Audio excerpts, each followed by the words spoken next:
Queridos irmãos, boa noite. Graça, paz e saúde sejam abundantemente derramados sobre a sua vida, sobre a sua família e sobre a sua missão nesse mundo. Para nós é motivo de alegria poder estar com vocês aqui nessa noite, compartilhando mais uma vez sobre esse importantíssimo tema que é a obra missionária. Um desafio de repensar o nosso papel no mundo, uma vez que fomos escolhidos por Deus para um papel muito específico nesse mundo, que é o de refletir a grandeza, a beleza, a graça de Deus em Cristo Jesus. O texto da nossa meditação nessa noite é o de 1 Pedro, capítulo 2, do verso 1 até o verso 10, embora nos concentremos nessa noite nos versos 9 e 10 como o núcleo teológico da nossa mensagem, da nossa reflexão. Mas para que estejamos conscientes do contexto da passagem, leremos todos os 10 primeiros versículos do capítulo 2. Intitulado Os Crentes são a Casa Espiritual Edificada em Cristo. 1 Pedro, capítulo 2, verso 1, começa dizendo: Despojando-vos, portanto, de toda a maldade e dolo, de hipocrisias e invejas, e de toda sorte de maledicências, desejai ardentemente, como crianças recém-nascidas, o genuíno leite espiritual, para que por ele vos seja dado o crescimento para a salvação. Se é que já tendes a experiência de que o Senhor é bondoso, chegando-vos para ele, a pedra que vive, rejeitada assim pelos homens, mas para com Deus, eleita e preciosa. Vós, também vós mesmos, como pedras que vivem, sois edificados, casa espiritual, para seres sacerdócio santo, a fim de oferecer sacrifícios espirituais agradáveis a Deus, por intermédio de Jesus Cristo. Pois isso está na Escritura. Eis que ponho em Sião uma pedra angular, eleita e preciosa, e quem nela crê não será de modo algum envergonhado. Para vós outros, portanto, os que crerdes, é a preciosidade, mas para os descrentes, a pedra que os construtores rejeitaram, essa veio a ser a principal pedra angular, e pedra de tropeço, e rocha de ofensa.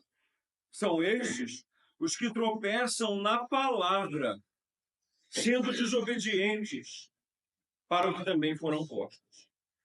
Vós,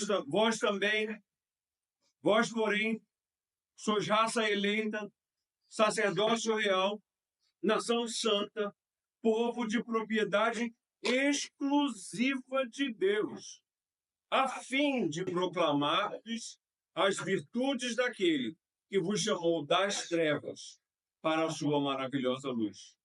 Vós, sim, que antes não erais povo, mas agora sois povo de Deus, que não tinhais alcançado misericórdia, mas agora alcançastes misericórdia. Louvado seja o Senhor, bendito seja o Senhor pela sua palavra, que por si só já fala aos nossos corações, não é verdade? Poderíamos fechar o texto bíblico e ir para casa pensando nas implicações e aplicações desse texto para a nossa vida e espiritualidade, e certamente muitas seriam as aplicações e implicações desse texto para a nossa vida e espiritualidade. Nesses dias difíceis que nós estamos vivendo, nesses dias de polarização, nesses dias de opiniões conflitantes, comportamentos conflitantes, atitudes escandalizantes. Basta olhar para as notícias e a gente vê as consequências dos padrões de vida adotados por este mundo, no comportamento das pessoas, que leva a um estado constante de crise. Crise na espiritualidade, crise na família, crise nos relacionamentos, crise na vocação, crise no ministério e, consequentemente, crise na missão. As pessoas simplesmente não sabem mais o que fazer. É muito comum eu responder a seguinte pergunta: pastor, e agora, o que a gente faz com o problema da guerra em Israel? O senhor estava lá, o senhor sabe. O senhor disse que por quase 2 décadas da sua vida e da vida de Célia, vocês serviram na região do Oriente Médio. Aquela região altamente complexa, onde a rejeição do evangelho é imensa. E uma região mergulhada em um ciclo infindo de caos, dor, sofrimento e violência para todo mundo. Não apenas para um lado, mas para todos os lados. E agora, o que a gente faz? A gente ora a favor de Israel ou contra Israel? A favor dos palestinos ou contra os palestinos? Essa é uma dúvida que eu sempre respondo às pessoas quando elas vêm falar comigo e perguntar qual é o comportamento correto. E eu sempre respondo da seguinte maneira: irmãos, nós não somos chamados a tomar um partido, nós não assumimos um lado, nós não estamos do lado direito, nem do lado esquerdo, nem a favor de um ou contra outro. O nosso posicionamento é o posicionamento de buscar a vontade de Deus. A nossa oração deve ser baseada nisso. Senhor, faz a tua vontade. Porque tanto a casa de Ismael quanto a casa de Israel precisam da salvação. Porque nós temos esse hábito. A gente tem o hábito de tomar partido. A gente quer orar politicamente. Sabe como é que é uma oração política? Senhor, abençoa o lado A e manda o lado B para o inferno. Senhor, abençoa o lado B, se eu sou do lado B, né? Abençoa o lado B e manda o lado A para o inferno. E a gente vive oscilando entre o 8 e o 80, quando, na verdade, o Evangelho nos chama ao status de Cristo, e o status de Cristo é o status do equilíbrio. E, principalmente, de uma busca constante da realização da vontade de Deus. Por isso, a nossa oração deve ser sempre: Senhor, abençoa, mesmo no meio desse caos, mesmo no meio de toda essa crise, faz com que o teu plano, a tua vontade, o teu desejo seja realizado. Transforma os corações dos homens, tanto de um lado quanto de outro, porque o Senhor é Senhor e Deus de todos. Esse é um posicionamento muito importante e muito necessário nesses dias em que nós estamos vivendo. Outro posicionamento igualmente importante e necessário que Pedro vai nos ensinar nessa carta é como vencer as crises. A crise de identidade que a igreja vive hoje, a crise de responsabilidade que a igreja vive hoje e a crise de motivação que a igreja vive hoje. O que a torna inerte, o que a torna omissa, o que a torna silente, como se ela não tivesse um propósito no. Pedro, divinamente tocado pelo Espírito Santo, nesse trecho, nessa perícope que fala ao nosso coração com profundidade, vai nos mostrar através de uma figura de linguagem que todos nós somos parte, eu e você, tijolinhos de uma construção espiritual que o próprio Deus está erigindo. e que ele, o bom construtor, apara as arestas da nossa vida para encaixar-nos naquele local muito claro, muito específico que ele tem no plano dele para a nossa existência e experiência cristã. E olha que isso vem falar sobre pedra, rocha, tijolo e construção, vem de Pedro. Olha que coisa interessante. Porque foi ele quem disse: tu és o Cristo, o Filho do Deus vivo. Vocês se lembram do texto bíblico? Jesus vira para os discípulos e diz assim: quem as pessoas dizem que eu sou? Aí eles respondem: olha, uns dizem que tu és Elias, outros dizem que tu és Jeremias, ou João Batista, ou um dos profetas do Antigo Testamento que voltou. Quando as pessoas comparam Jesus a Elias, Jeremias e João Batista, uma coisa muito interessante salta à nossa vista e deveria provocar a nossa mente em termos de compreensão do que está acontecendo. Qual é a semelhança entre esses três profetas? É simples. Tanto Elias, quanto Jeremias, quanto João Batista eram profetas considerados profetas de linha dura. Profetas cuja mensagem, cuja profecia chamava o povo de Deus à responsabilidade. Eram profetas que cuja mensagem colocava o povo contra a parede e dizia: escuta, o Senhor, vocês vão levar a sério o Senhor ou não? Escuta, vocês vão levar a sério o seu relacionamento com Deus ou vocês vão viver numa religiosidadezinha barata? Isso quer dizer, essa comparação de Jesus com esses três profetas, quer dizer que a mensagem que Jesus pregava não era uma mensagem água com açúcar, como muita gente quer fazer parecer aí hoje em dia. Uma mensagem de Jesus colocando palavras na boca de Jesus, como se Jesus fosse o profeta paz e amor. Jesus é bonzinho, praticamente o Papai Noel. Ele aceita tudo, ele deixa tudo, ele libera tudo. É esse o tipo de Jesus que está sendo pregado e, inevitavelmente, vivido hoje em dia na igreja. Não é à toa esse cenário de crise que nós estamos vendo.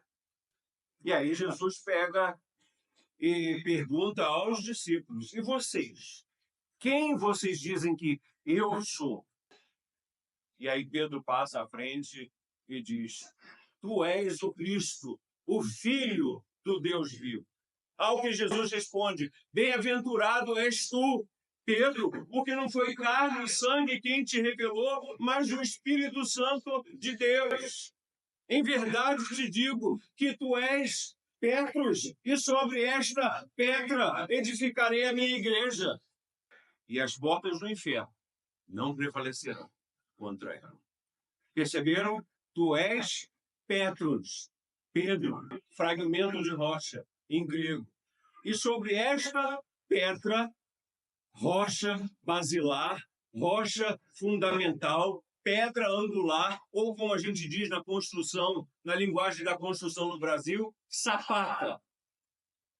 Aquilo que estabelece e fundamenta a construção, aquilo que conecta a construção à terra. Tu és o Cristo, o Filho do Deus vivo. E aí Jesus diz: isso que você acabou de dizer é o fundamento da minha igreja. E com esse fundamento é impossível que ela caia. Mesmo que o cenário seja de crise, de caos e de desolação, como vimos hoje de manhã, não há motivo para o desespero, e sim para o engajamento naquilo que Deus está fazendo no mundo. Ou seja, motivo para a missão. Queridos, essa passagem no capítulo 2, nessa passagem, Pedro está falando à igreja. Pedro está chamando a igreja a um entendimento do que significa ser igreja e do que significa fazer parte daquilo que Deus está construindo gradualmente no universo. Seja ele o físico ou o espiritual, o visível e o invisível, aquele que a gente pode tocar e aquele que a gente não pode tocar. Mas o fato é que Deus está construindo algo maravilhoso. E é interessante perceber que Pedro vai dizer que só entende isso quem está em processo de amadurecimento, quem está em franco crescimento na fé. Porque quem não está, jamais vai entender a ideia de ser tijolinho na construção de Deus. Jamais vai entender a ideia de que nós temos uma identidade. Jamais vai entender a ideia de que nós temos uma responsabilidade. Jamais vai entender a ideia de que há uma motivação. E tudo isso fica muito claro no texto, do verso 1 até o verso 8. E vocês percebam que no verso 8, o tropeço, a queda e o escândalo, ele se dá justamente no contexto da não observação da palavra de Deus. Interessante, né? Aí, Pedro, de uma maneira muito espetacular, muito maravilhosa, ele, tinha que ser ele, vai no verso 9, parte A do verso, definir a nossa identidade de uma maneira espetacular. Na parte B do verso 9, ele vai definir a nossa responsabilidade.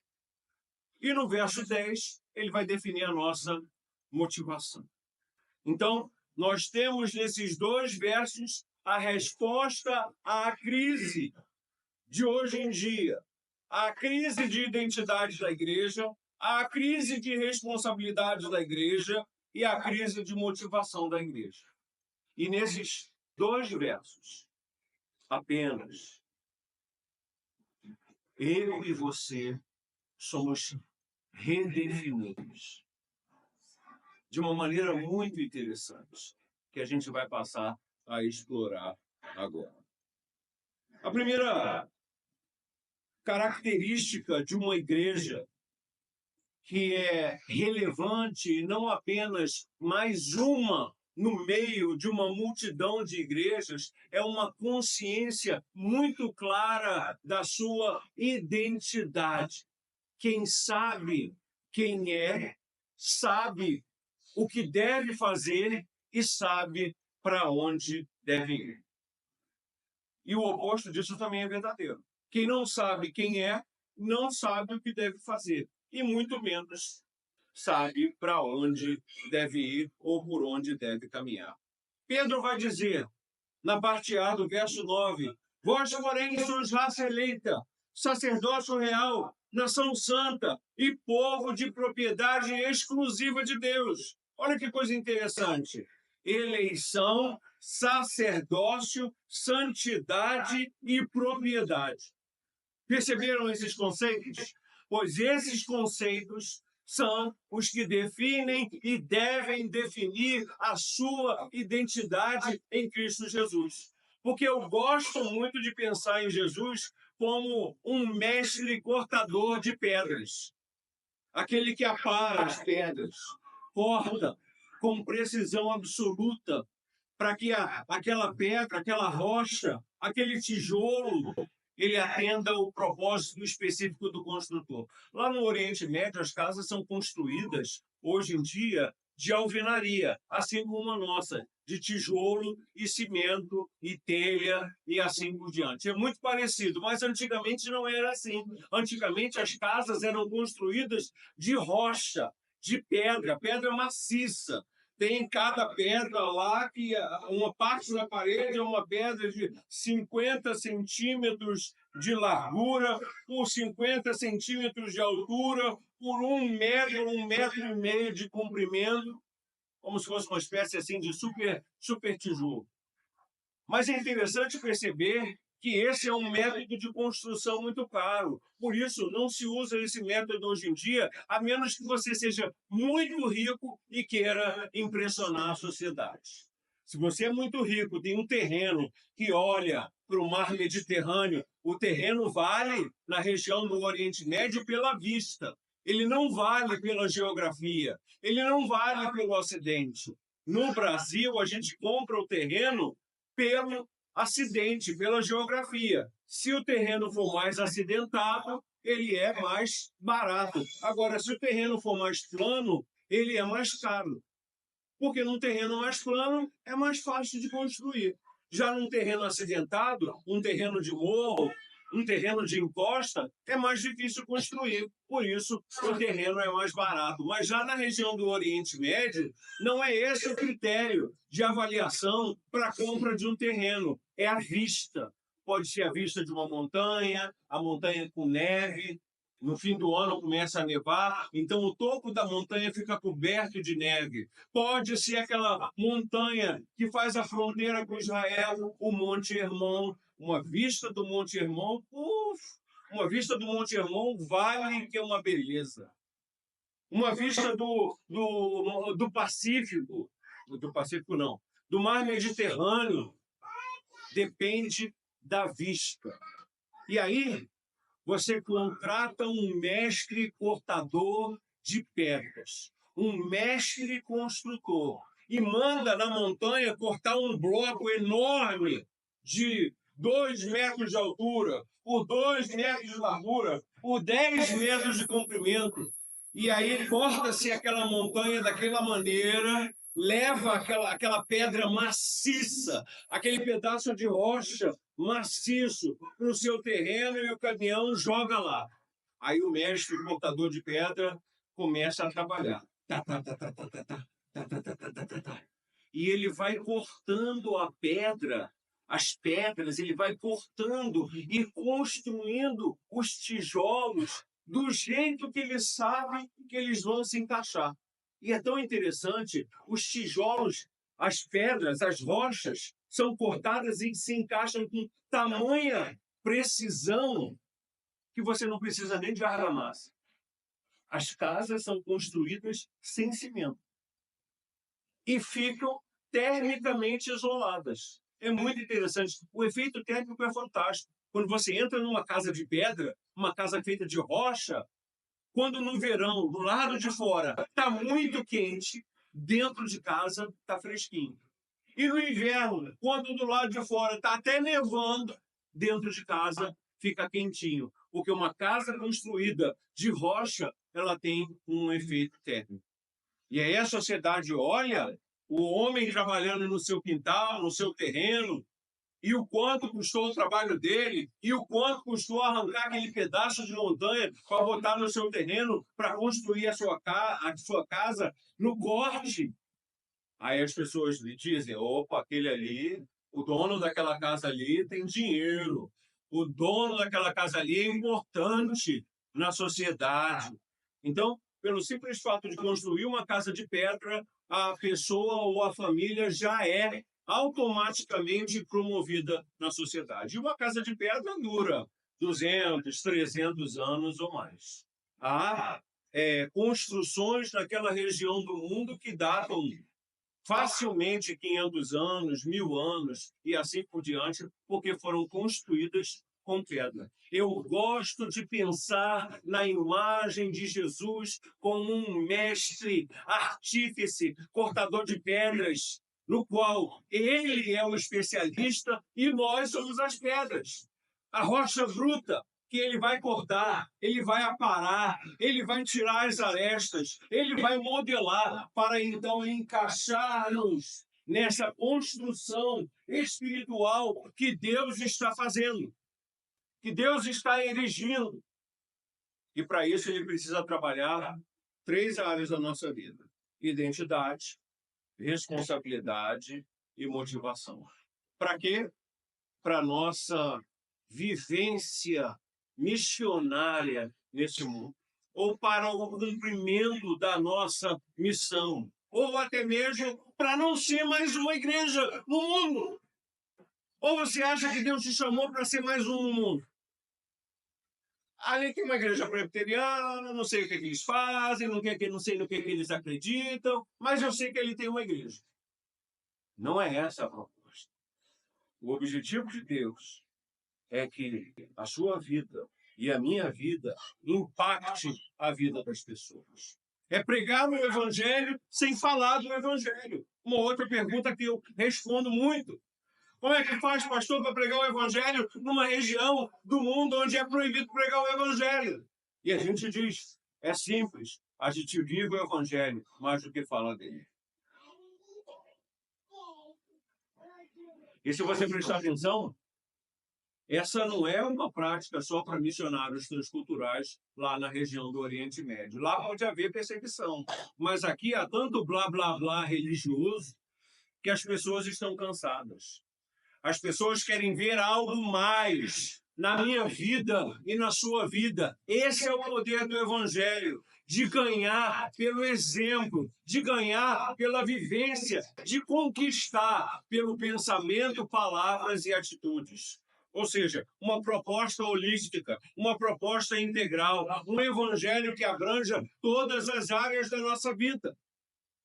Se é assim, por que só o Islã vive dessa maneira? Se essa é a proposta de Deus, então, por que só o Islã vive dessa maneira? Quando todas as áreas da nossa vida deveriam ser dominadas pelo Evangelho e pelos valores e princípios do Evangelho. É exatamente por essa razão que Pedro e o Espírito Santo vão achar a necessidade de redefinir a minha e a sua identidade em Cristo Jesus. Porque o modelo aqui é Jesus. O parâmetro é Jesus, a pedra angular, a rocha basilar, a rocha fundamental, a sapata que sustenta toda a construção. E os conceitos que Pedro vai trazer nessa parte do verso 9, relacionados à identidade, são espetaculares. Olha o primeiro deles. O primeiro deles nos afeta diretamente, porque nós, presbiterianos, nós nos consideramos os guardiões da doutrina da eleição, não é verdade? Opa, eleição é conosco mesmo. Se é para falar de eleição, é conosco mesmo. Mas a ideia de eleição, desassociar de missão, mostra claramente que a gente simplesmente não entendeu a doutrina da eleição. Porque nós pensamos em eleição apenas como instância última, que é a salvação e a vida eterna. E o é. Mas antes do fim, vem o meio. E o meio é a missão. Então eu e você, nós fomos escolhidos por Deus para a salvação e a vida eterna, sim. Mas lá no fim, agora tem a missão. E não é muito difícil entender isso. Vamos comparar com a eleição pública. Esse ano é ano de eleições, não é verdade? Eleição para prefeito. Ora, quando nós vamos às urnas votar numa eleição, nós sabemos que aquele candidato, o futuro vereador, prefeito, governador, deputado federal, deputado estadual e até presidente, senador e presidente da República, a gente sabe que no exercício do cargo, vamos usar como exemplo o presidente da República, a pessoa vai ter uma série de benefícios e benesses, não é verdade? A gente não sabe disso? A gente sabe que vai ter uma equipe médica cuidando da saúde do presidente da República, não é verdade? Coisa que a gente não tem. Vai enfrentar a fila do SUS. A gente sabe que o presidente ele tem uma guarda 24 horas por dia. Tem gente tomando conta dele para que nada aconteça com ele. Nós aqui fora não temos essa segurança. Mas ele tem, por quê? Ele representa a figura do país, ele representa o presidente, representa a República Federativa do Brasil. A gente sabe que ele vai almoçar com reis, rainhas, primeiros ministros e dignatários, não é verdade? A gente não sabe de tudo isso, mas quando a gente vai lá na urna votar, a gente está pensando nessas coisas, nos benefícios do cargo? Não. Ninguém vai à urna pensando no benefício do cargo. As pessoas vão à urna votar no serviço do cargo, na missão do cargo. O que aquela pessoa, como presidente, senador, deputado federal, estadual, governador, prefeito ou vereador, vai fazer enquanto no cargo. Vai fazer pelo bem do povo. Então, o que motiva o nosso voto é a missão. Não é verdade? E por que, então, a gente acha que, no que diz respeito à doutrina da eleição, é diferente? Por que a gente tende a pensar em doutrina da eleição, o fato de que Deus elege, o fato de que Deus nos escolhe somente para a salvação e a vida eterna, e acabou, não tem mais nada. Agora que eu fui salvo, é só ficar esperando morrer e ir para o céu, ou Jesus voltar. Não. Inclusive na doutrina da eleição, inclusive na nossa, na minha e na sua salvação, Deus escolheu intencionalmente para a salvação e vida eterna, sim, enquanto instância final. Mas antes do fim, repito, vem o meio, e o meio é a missão do carro.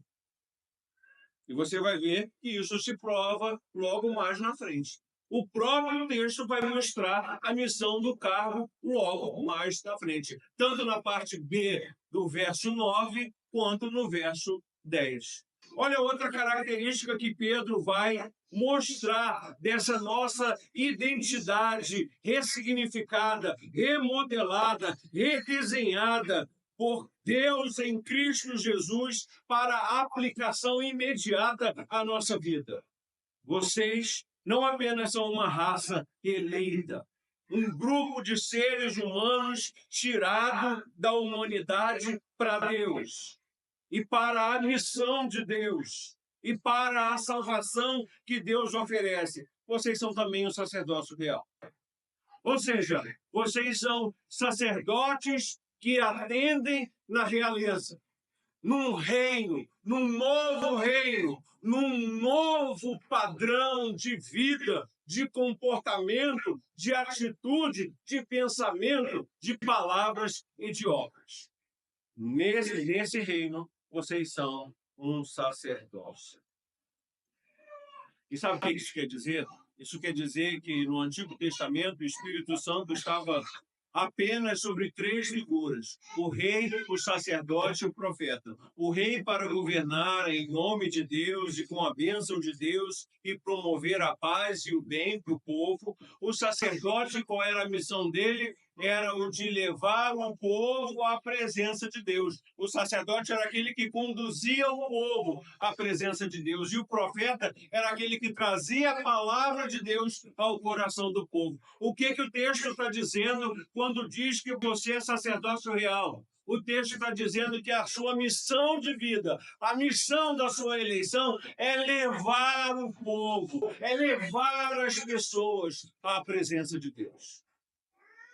A pergunta que você precisa responder nessa noite é: que tipo de sacerdote você tem sido?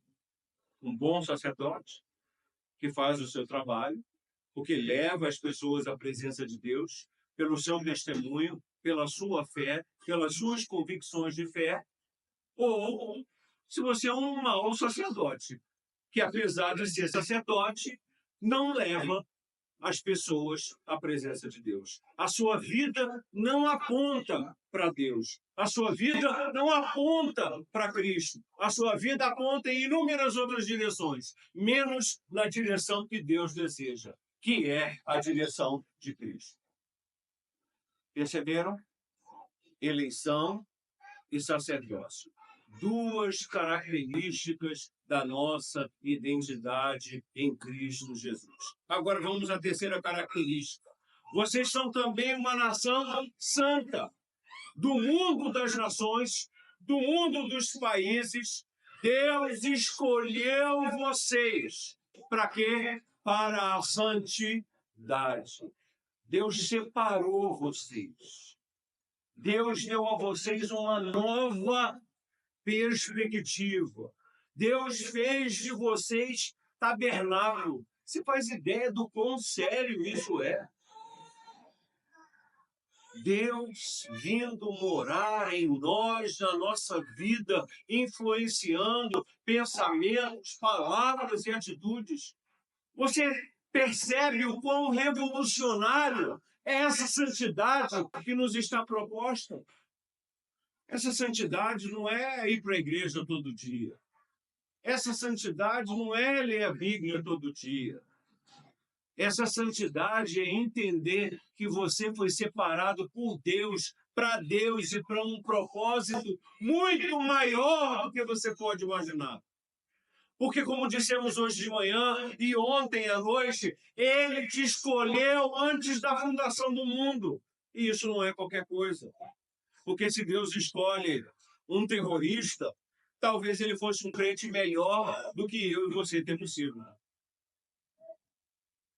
Não é verdade? Às vezes nós somos tão rápidos para criticar, né? Olha só, o cara se explodiu. Olha lá, matou um monte de gente. Tomara que vá mesmo no inferno. Esquecemos que quando uma pessoa chega a se explodir pela causa de Allah, ela o faz por fé. Ela o faz por obediência. Ela o faz por desejo de salvação. O que deveria nos fazer perguntar-nos se essa pessoa é capaz de ir às últimas consequências, que é tirar a sua própria vida por aquilo que ela acredita e que é mentira. Até onde nós somos capazes de ir pela verdade? Até onde você é capaz de ir pela verdade do Evangelho? Até onde o Evangelho influencia e domina a sua vida e as suas motivações. É por isso que eu digo, talvez se botasse o Bin Laden no meu e no seu lugar, ele fosse um crente melhor do que eu e você temos sido. Muito mais obedientes. No entanto, a nossa vida muitas vezes é tomada pelo comodismo. A nossa vida é muitas vezes tomada pela falta de capacidade de reconhecer o tamanho dessa salvação que nos foi oferecida. Num mundo onde há 8 bilhões de pessoas, Deus te escolheu para a salvação e para a vida eterna, sim, mas também para a missão. E aí nós vamos à quarta característica dessa identidade, que é quando Pedro diz: vocês são um povo de propriedade exclusiva de Deus. Imagina se para aí na porta da igreja um veículo escrito Prefeitura de Fortaleza, uso exclusivo em serviço. Se o carro estiver parado na porta da igreja, a gente pode entrar nele e sair dirigindo? Não, não pode. E se a chave estiver na ignição? A gente pode entrar e sair dirigindo? Não, não pode. Porque o carro, o veículo, está claramente marcado e identificado. Prefeitura de Fortaleza, para uso exclusivo em serviço, ou a serviço da Prefeitura de Fortaleza.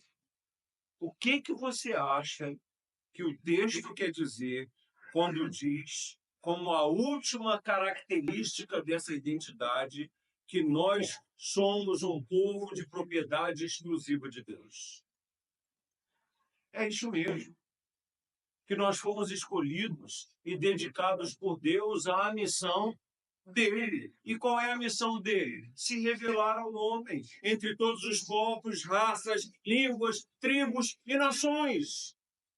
Esse é o poder do Evangelho. Essa capacidade de agregar sob um único teto a multitude de culturas, a multitude de raças, a multitude de línguas. essa beleza que é a capacidade humana de se expressar das mais variadas formas possíveis. E toda essa riqueza, ainda assim, não é capaz de expressar a multiformidade de Deus. Só para você perceber o quão rico, o quão grande, o quão maravilhoso, o quão excelso Deus é. Mas o fato é que a sua vida é para a propriedade exclusiva de Deus. E a pergunta é: quando é que você vai parar de usar as coisas de Deus, a sua vida, a propriedade dele, nas coisas que não são dele?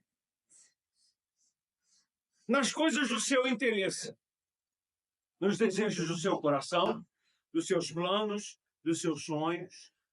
Você não se pertence. Você pertence ao Senhor. E esse tempo de vida que você tem aqui, ele é muito claro. E ele é muito específico. É porque você tem uma missão. E essa missão é estar sob missão, engajado na missão de Deus, que é se revelar a todos os povos. Então, o que nos leva a concluir a parte A do verso 9, sobre a identidade, é que, sem uma correta noção da nossa identidade, nós acabamos nos transformando em uma outra coisa, diferente da igreja, em sua natureza, tanto teológica quanto missiológica, tanto na fé quanto na prática da fé, que é a proclamação do Evangelho. E isso é tão real que nós vamos ver exatamente na parte B do verso 9. Porque a parte B vai dizer: toda essa identidade acontece por causa da responsabilidade, que é a segunda característica de uma igreja relevante, uma igreja que faz a diferença. Primeiro, a identidade. Segundo, a responsabilidade. E qual é a nossa responsabilidade? Diz o texto: a fim de proclamar, diz o quê? As virtudes de quem? Daquele que vos chamou da onde? Das trevas para a sua maravilhosa luz. O que? Proclamar as virtudes. De quem? De Jesus Cristo. Por quê? Porque ele nos chamou das trevas para a sua maravilhosa luz. O correto entendimento da obra missionária e a correta consciência missionária só pode nascer de um correto senso de responsabilidade. Um correto entendimento de que a nossa salvação, a sua salvação, a minha salvação, leva inevitavelmente à responsabilidade. E que responsabilidade é essa? A proclamação. Não há outro item na agenda de Deus que não seja a proclamação. Adorar é muito bom, é uma beleza, mas a gente vai ter a vida eterna inteira para adorar a Deus. Agora é tempo de trabalhar. Agora é tempo de proclamar. Deus não chamou a igreja para ser um poder temporal. Deus não chamou a igreja para ser partido político. Deus não mandou a igreja para ordenar e mandar no Estado. Deus não chamou a igreja para ser uma mega igreja. Deus não chamou a igreja para ser uma sociedade de negócios. Deus não chamou a igreja para ser um grupo de relacionamentos. Deus não chamou a igreja para ser um encontro. Deus chamou a igreja para proclamar o evangelho da graça e da misericórdia de Deus em Cristo Jesus. Essa é a minha e a sua missão. Só isso. Se você só fizer isso, se você só colocar isso na sua cabeça, vai ficar muito mais fácil prestar contas a Deus, dar contas a Deus da sua vida. Uma vez que todos nós seremos julgados, inclusive nós crentes. Já não mais para condenação, porque estamos em Cristo Jesus. Mas seremos julgados para quê? Para a determinação dos galardanos. Definida a identidade, estabelecida a responsabilidade de proclamar as virtudes de Cristo, só nos resta saber quais são as virtudes de Cristo. E só se pode descobrir as virtudes de Cristo mediante comunhão com Cristo. Quem não anda com Cristo não conhece as virtudes de Cristo. Quem não vive com Cristo e consulta Cristo e conversa com Cristo e busca Cristo e quer ouvir a Cristo, não consegue exprimir, comunicar, apresentar, proclamar as virtudes dessa pessoa que é tão importante ao ponto de ser o segundo e perfeito Adão, no qual todos nós estamos sendo modelados. Cristo é muito mais importante do que você imagina. Entretanto, a igreja está abandonando Cristo. Cada dia Cristo se torna menos importante, principalmente na salvação do homem. O discurso é, basta ter fé. Se você tiver fé, Deus vai te salvar. Se for uma fé sincera, Deus vai te salvar. Errado. Diz o texto sagrado, só as virtudes de Cristo podem trazer alguém do poder do reino das trevas para o poder do reino da luz, da escuridão, da dor, da morte, do caos, para a vida, para a paz, para a alegria, para o relacionamento com Deus. E se fosse culto de Santa Ceia, eu geralmente diria, antes, por Adão, você foi obrigado a tomar a ceia da queda.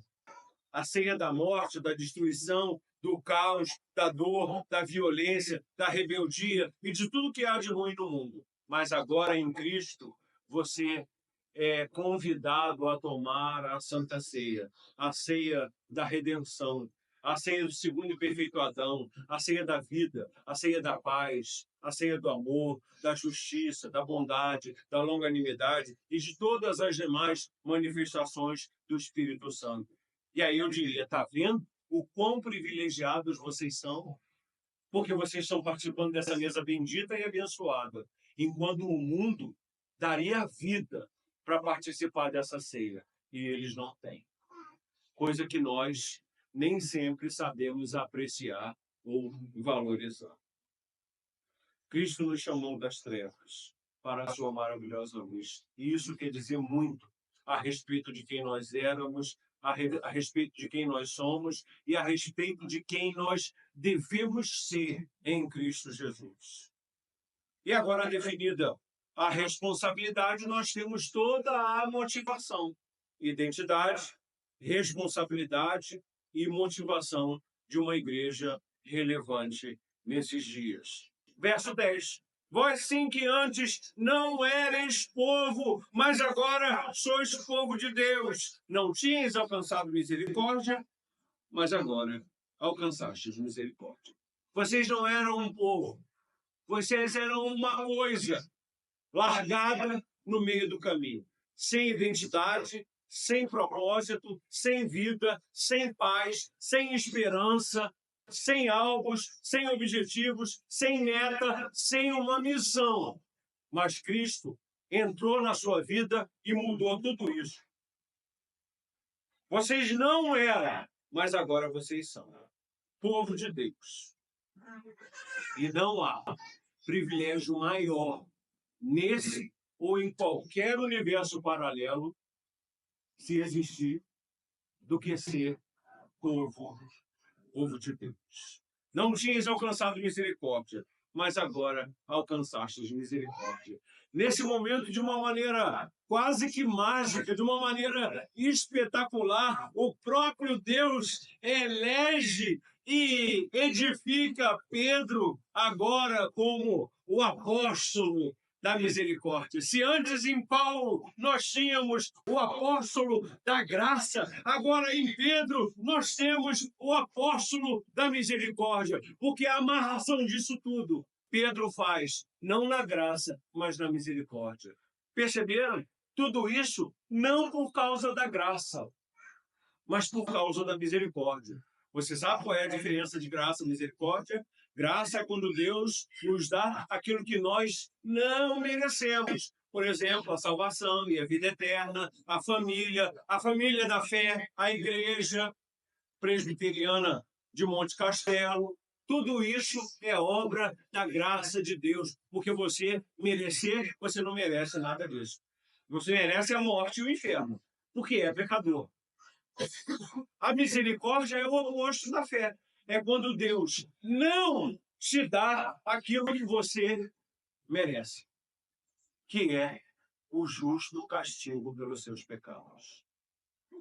E aí Pedro vai dizer, olha, pensem bem, a sua identidade deve ser redefinida, por quê? Por causa da misericórdia de Deus. Olha, a sua responsabilidade deve ser redefinida. Por quê? Por causa da misericórdia de Deus. E agora, você tem, na misericórdia de Deus, toda a motivação que você precisa para ser o povo de Deus, proclamador nesse mundo, daqui até os confins da terra, fazendo da Igreja Presbiteriana de Monte Castelo uma verdadeira manara, que é a palavra em árabe para farol ou casa de luz. Lançando luz não apenas sobre esse bairro, sobre essa cidade, sobre esse estado, sobre esse país, mas lançando luz até os confins da terra, pelo engajamento naquilo que Deus está fazendo no mundo. Ou seja, por uma genuína e bíblica visão e consciência missionária. É o que Deus está nos ensinando nessa noite. A nossa consciência missionária só pode ser alcançada se tivermos uma noção correta de quem nós somos, da nossa identidade, de quem você é em Cristo Jesus, da nossa responsabilidade, da sua responsabilidade em Cristo Jesus, a fim de proclamares. E, por último, toda a motivação baseada na misericórdia que você precisa para viver o Evangelho, pregando o Evangelho e anunciando Cristo às nações. Todos nós podemos participar da obra missionária, das três formas, tanto orando, quanto contribuindo, quanto indo. Todos nós podemos ir, e se não vamos, nós escolhemos alguém que vá. Uma pessoa que esteja lá e investamos nessa pessoa como o nosso representante no campo missionário. São mais de 300 famílias missionárias da Igreja Presbiteriana do Brasil, espalhadas por todo o mundo, aguardando o seu apoio, aguardando o seu carinho, aguardando a sua palavra de incentivo, aguardando as suas orações, aguardando as suas ofertas missionárias. O que falta é engajamento. E quiçá, queira o Senhor que isso comece agora, nessa noite, na minha vida, na sua vida, esse engajamento que Deus tanto quer. Quiçá queira Deus fazer a obra dele no nosso coração, que o Ceará, a partir desse momento, deixe de ser uma região não engajada a uma região de máximo engajamento. Que os crentes presbiterianos do Ceará sejam tocados e movidos por Deus tendo uma noção exata da sua identidade, da sua responsabilidade e da motivação necessária para fazer missões, tornando-se um exemplo de engajamento missionário para os outros estados da federação. Eu creio que Deus pode fazer isso. Quem crê que Deus pode fazer isso? Amém. Amém. Deus pode. Deus pode. E que Ele mova o nosso coração. Porque Ele já tem amado a minha vida e a sua vida o suficiente para que entendamos essas realidades espirituais. Queridos, nós estamos caminhando por um tempo difícil. Como vocês viram, de muitas crises. Crise na vocação, crise de identidade, crise de responsabilidade, crise de motivação.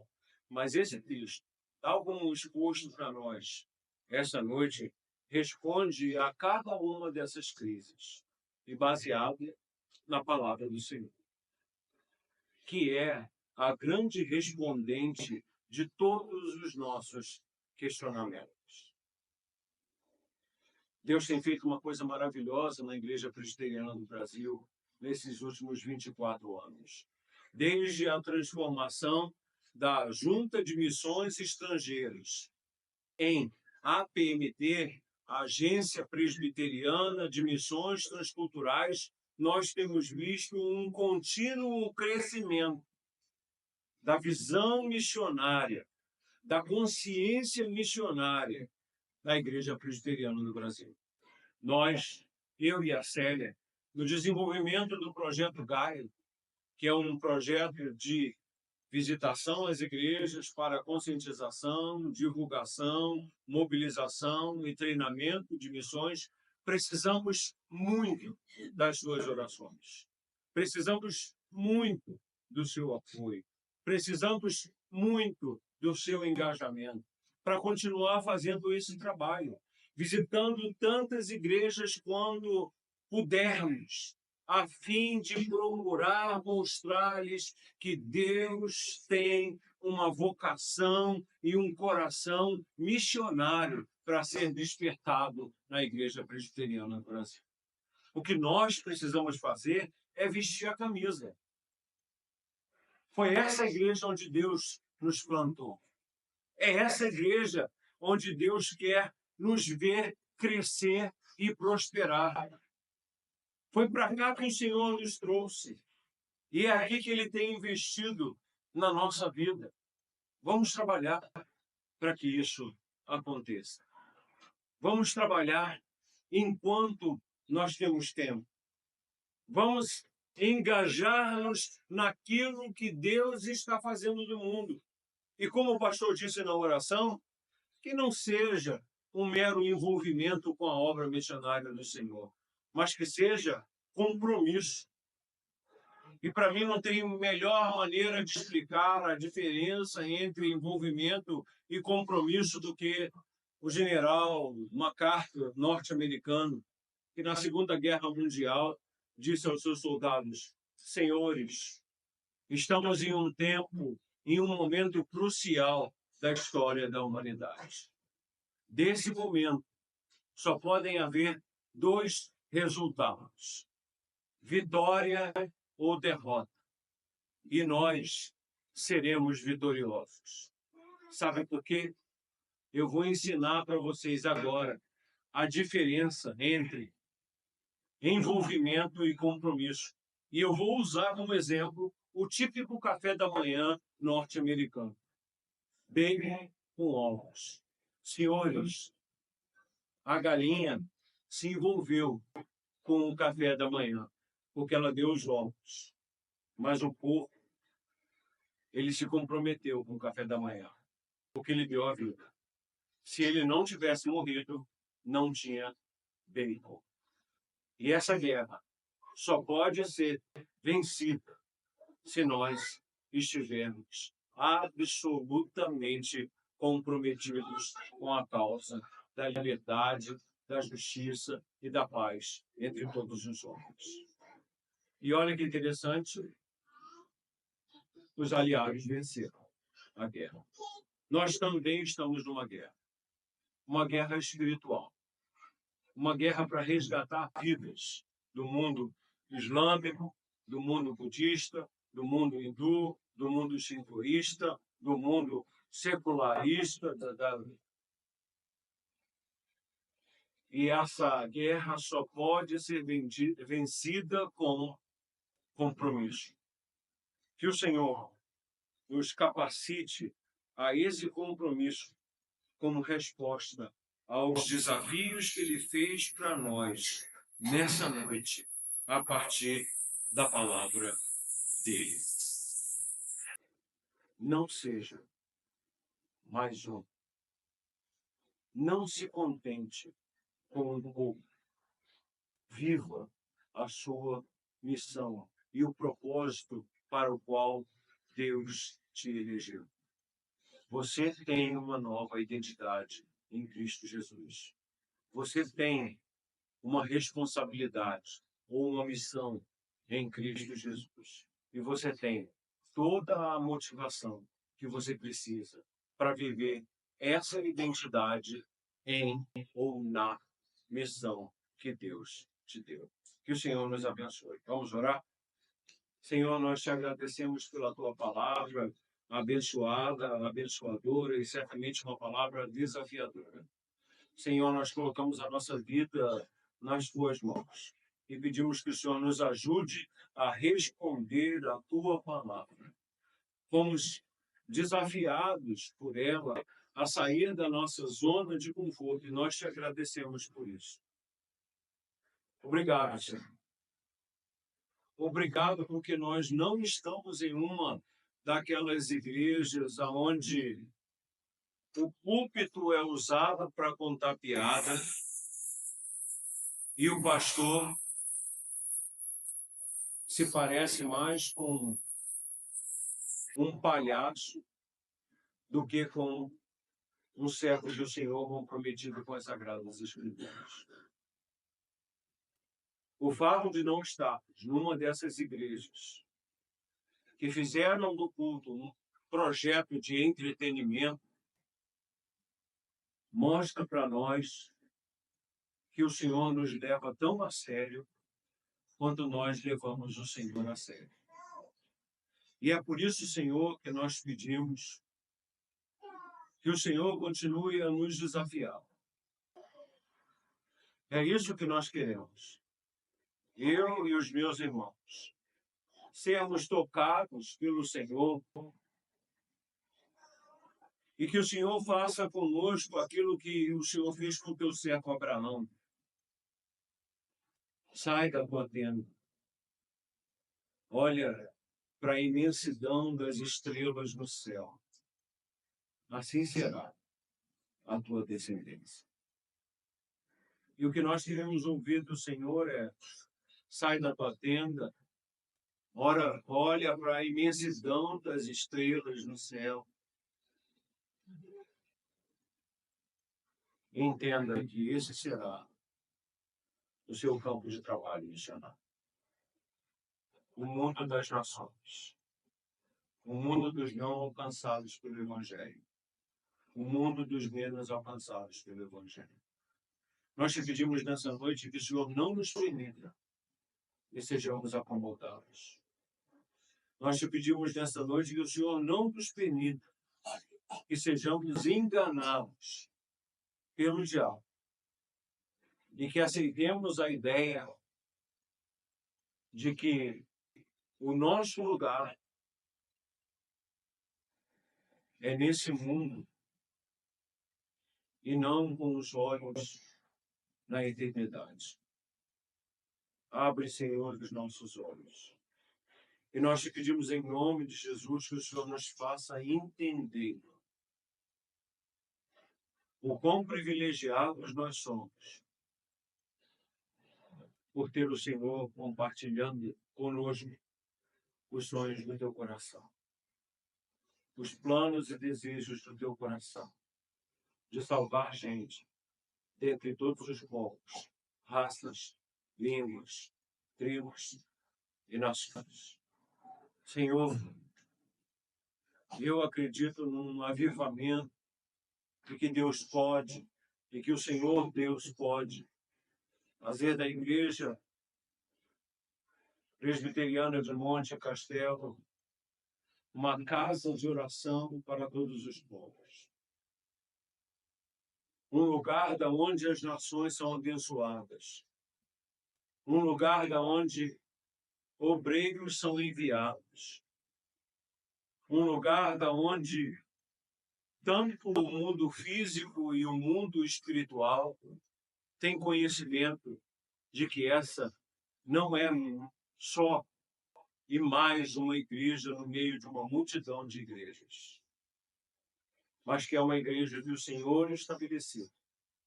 E o Senhor deu visão. E o Senhor tem usado para mudar histórias e transformar vidas daqui até os confins da terra. Essa, Senhor, é a nossa oração ao Pai, em nome de Jesus. Porque sabemos que Tu podes, Senhor, todas as coisas. Merecer não merecemos. Que o Senhor faça tamanha e tão maravilhosa obra. Mas o Senhor Jesus merece. Ele é digno. Ele é digno de tudo isso. Ele é digno de uma igreja presbiteriana de Monte Castelo engajada em intercessão missionária. Jesus é digno de uma igreja presbiteriana de Monte Castelo que tem recursos financeiros para investir na obra missionária. Ele é digno de que os filhos dessa igreja sejam enviados às nações e que essa igreja eleja dentre os muitos servos e servas do Senhor enviados os seus representantes entre todos os povos. Jesus merece tudo isso e muito mais. Por isso, faz a tua obra, Senhor. Aviva a tua obra, porque isso é verdadeiro avivamento. Verdadeiro avivamento é visão e consciência missionária. Verdadeiro avivamento é obediência e compromisso. Verdadeiro avivamento é partilhar do teu coração missionário. E é isso que nós pedimos. Em nome do Pai, em nome do Filho e em nome do Espírito Santo. Amém.